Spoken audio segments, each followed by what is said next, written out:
Yeah, I have a question mainly for David, but I'm sure the panel would like to answer it in total. We all know that in recent times a number of publication houses have decided to rewrite books, and in one case a children's book, a famous children's book. We also find that television stations go through their old catalogues and decide to erase certain programs and episodes because they don't form to community standards. And of course, Gone with the Wind now comes with a warning for people who want to view it.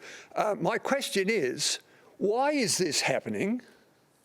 And if it continues, will it undermine one of our most fundamental human rights, which is the right to free speech? David. Well, it's happened in every generation. In the 18th century, Nahum Tate, who was a famous actor, said that it wasn't acceptable for King Lear to end tragically, and he gave King Lear a happy ending. Cordelia didn't die, King Lear didn't die, and the whole thing ended. So we now laugh at him, and when I was young, we all laughed at him, and with the condescension of history, we said this was totally ridiculous. Why do we not imagine that in 100 years' time, we will not be thought to be equally ridiculous, and that the things that we censored seemed absurd? So as a playwright, and my bias is always in favour of freedom. It always has to be. I always want freedom and see very, very few reasons to shut it down. I personally would never write a word where I supported the powerless against the powerful. And I am offended when I see that, but on the other hand, I don't know that I would wish to shut it down. And so in those circumstances, yeah, I always want freedom. And that means not rewriting Roald Dahl, and it also means not having this ridiculous attempt to boycott Adelaide Writers' Week, which is just absurd. Not to allow Palestinians to speak in this country is just, you know, to me, repellent. And we are going to get to that issue as well.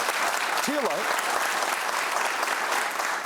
should things be... What do you do with things that have been written when they land so awkwardly or offensively in the age today rather than when they were written?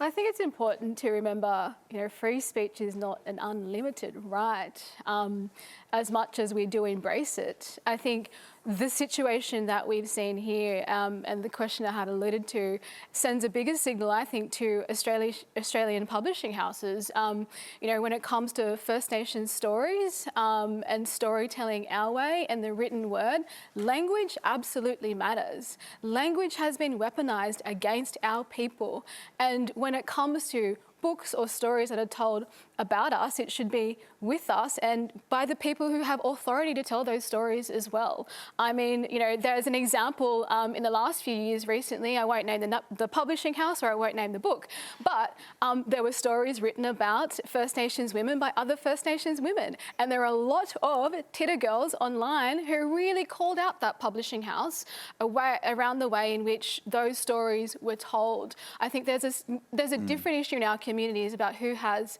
the authority to tell stories. And I think a prime example of an excellent, amazing publishing house that we can learn a lot from is Magabala Books in Broome. I think they're a really great publishing house. Bob, I sense that you suspect that there is danger in this age. Do you?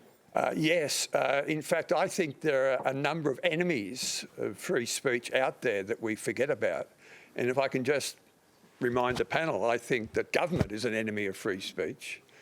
Religious institutions are enemies of free speech. Big businesses become an enemy of free speech. A large segment of the arts and entertainment industries become an enemy of free speech.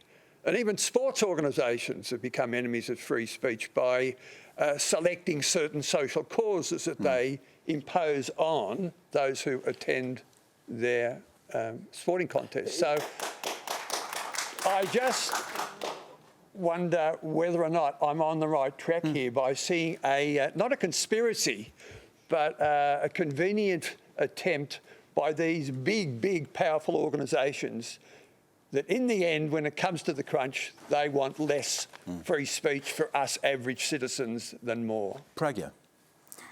I think the important issue here is what do we mean by free speech and who has the freedom to speak in our society and who's had the freedom to speak historically and whose voices have been heard or not.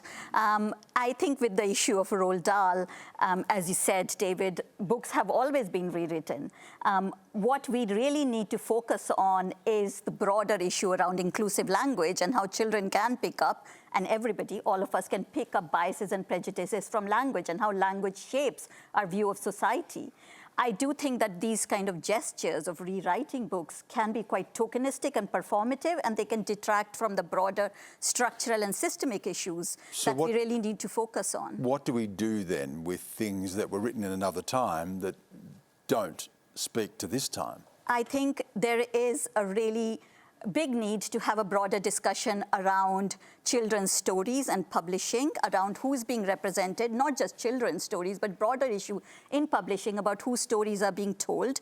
Maybe in this specific case, I think we could have had a foreword explaining it to parents and educators and children. We could have a supplementary material to help people navigate these things.